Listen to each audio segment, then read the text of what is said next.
Assalamualaikum warahmatullahi wabarakatuh.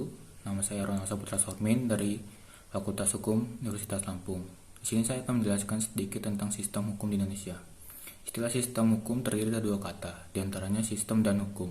Sistem sendiri dapat diartikan sebagai jenis satuan yang kemudian dibangun dengan menggunakan komponen-komponen serta berhubungan secara mekanik fungsional di antara yang satu dengan yang lainnya untuk kemudian mencapai berbagai tujuan sistemnya. Sementara dengan yang lainnya untuk kemudian mencapai berbagai tujuan sistemnya. Sementara hukum dimaknai sebagai suatu perangkat kaidah dan bentuk peraturan yang mengatur tingkah laku manusia dalam kehidupan yang bersifat memaksa serta mengikat. Isinya adalah larangan serta perintah yang wajib dipatuhi dan mendapatkan sanksi saat melanggarnya.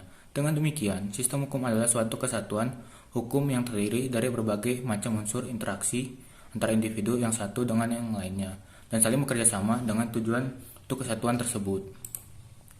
Menurut Friedman, sistem hukum merupakan suatu sistem yang meliputi substansi, struktur, dan budaya hukum dengan rincian sebagai berikut.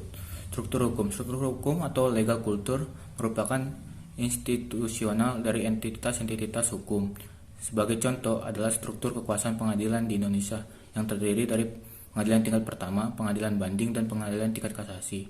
Jumlah hakim ini serta integritas justice state. Selain itu juga dikenal adanya peradilan umum, peradilan agama, peradilan militer, peradilan tata usaha negara, dan peradilan pajak. Selanjutnya, Friedman menegaskan bahwa hukum memiliki elemen pertama dari sistem hukum, antara lain struktur hukum, tatanan kelembagaan, dan kinerja lembaga. 2. Substansi hukum. Adapun yang dimaksud dengan substansi hukum atau legal substance adalah aturan atau norma yang merupakan pada perilaku manusia dalam masyarakat yang berada di sistem hukum tersebut. Di Indonesia dikenal adanya hukum material atau hukum perdata, hukum tata negara, hukum pidana, dan hukum administrasi, dan hukum formil atau hukum acara perdata, hukum acara pidana, dan hukum acara lainnya. 3. Budaya hukum. Budaya hukum atau legal culture adalah sikap dan nilai-nilai yang terkait dengan tingkah laku bersama dengan berhubungan dengan hukum dan lembaga-lembaganya.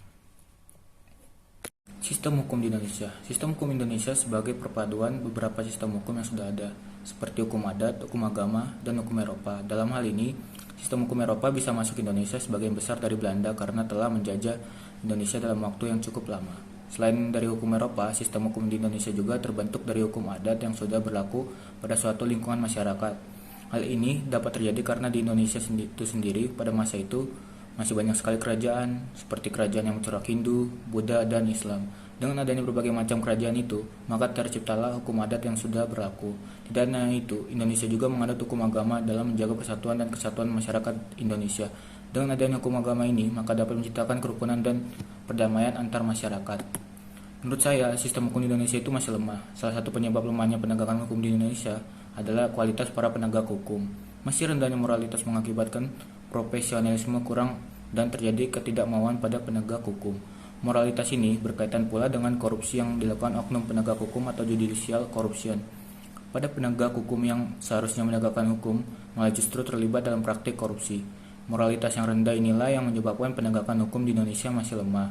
Penegakan hukum akan menjadi kuat dan dihormati jika para penegak hukum bertindak profesional, jujur, dan menerapkan prinsip-prinsip pemerintahan yang baik. Sekian dari saya, terima kasih.